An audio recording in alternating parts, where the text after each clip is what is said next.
హనుమాన్ల ఝాన్సీరెడ్డి ఈ పేరు పాలకుర్తి ప్రజానీకానికి పరిచయం అక్కరలేదు. లీడర్ అనే పదానికి నిలువెత్తు నిదర్శనం ఆమె. ఓ విధంగా చెప్పాలంటే నేటి ఓరుగల్లు రుద్రమ్మ. అవును, నాటి కాకతీయుల రాణి రుద్రమ్మకు ఈ ఝాన్సమ్మ ఏమాత్రం తీసిపోరు.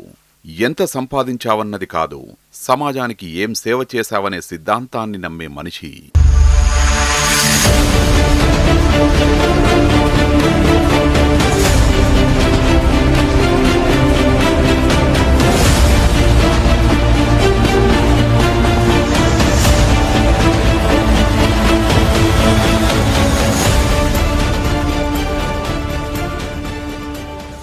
అర్ధరాత్రి అక్కా కష్టమని ఆమె గడప తొక్కితే చాలు, అమ్మలా ఆదుకుంటుంది. నమ్ముకున్న వారికి న్యాయం చేసేందుకు ఎంతవరకైనా పోరాడే జగమొండి. అందుకే అనతి కాలంలోనే లక్షలాది అభిమానుల్ని సంపాదించుకున్నారు. పాలకుర్తి ప్రాంతం పసిడి పంటలతో ఉండేందుకు ఎన్నో కార్యక్రమాలు చేసింది, చేస్తోంది. రాబందులాంటి రాక్షసులు సూటిపోటి మాటలతో నిందించినా భూదేవిలా ఓర్పుతో ఉంటోంది ఝాన్సీరెడ్డి.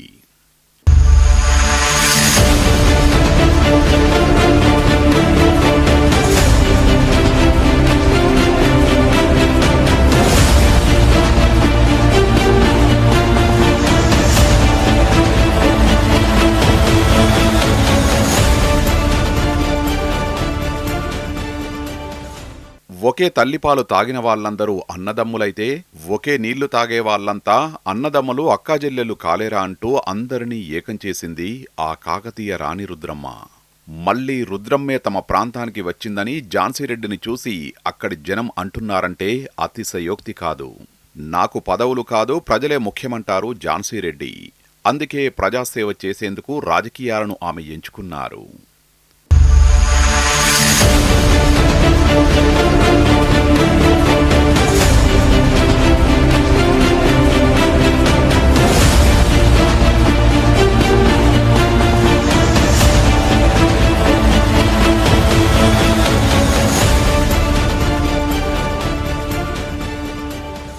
జనమే మనం, మనమే జనమంటూ తన కుటుంబాన్ని కూడా సమాజ సేవకే అంకితం చేశారు ఝాన్సీరెడ్డి. ప్రత్యర్థులు ఆమెను అసెంబ్లీలోకి అడుగుపెట్టనివ్వకుండా ఎన్ని కుయుక్తులు పొందినా అంతకు మించిన పదవైన ప్రజాభిమానాన్ని ఆమె అందుకున్నారు.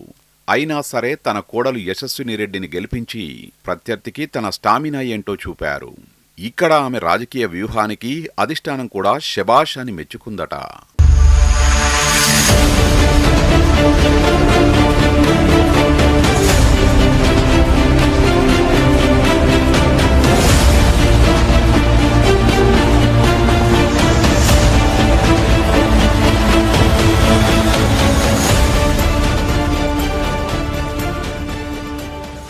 పాలకుర్తి ప్రాంతంలో ప్రతి ఇంటిలో విద్యాదీపం వెలగాలంటారు ఝాన్సీరెడ్డి.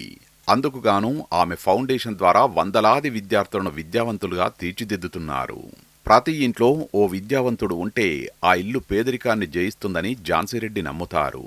అందుకే రాష్ట్రంలో చాలా చోట్ల ఝాన్సీరెడ్డి ఆశీస్సులతో విద్యావంతులైన వారు చాలామంది ఉన్నారు.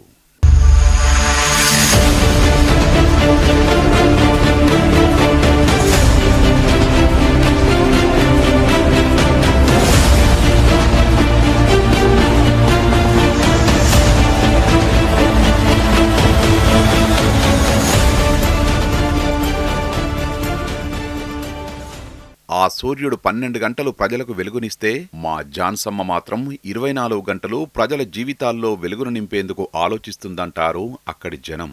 10 మందికి మంచి జరుగుతుందంటే ప్రాంతీయ భేదాలు ఆలోచించకుండా సాయం చేస్తారు.